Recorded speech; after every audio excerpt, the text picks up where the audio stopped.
name's Shane. This is Matt with 1T. I got involved with Javelin shortly after Matt was born. I'd been contacted by Javelin over the past 4 years. He was a physician named Tim Longacre that worked at the VA. I suffered a catastrophic injury at work while working for the government, and we met, we formed a relationship.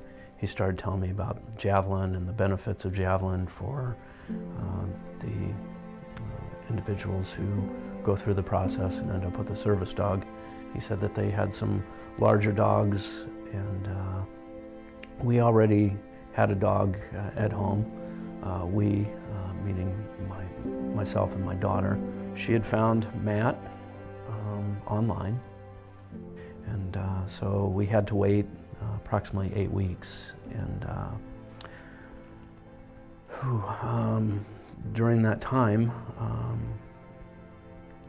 that we were waiting, my daughter was tragically killed. And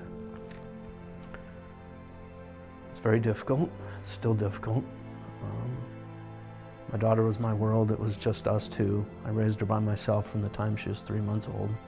And we were looking forward to having another addition, and I just wasn't quite counting on the most important person in my life no longer being here.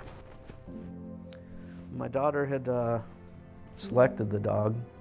She didn't quite have a name picked out yet, and so I named him Matt with 1T because that's my daughter's initials. So that's how we came about the name Matt. I can't honestly say where I would be today had Matt not come into my life.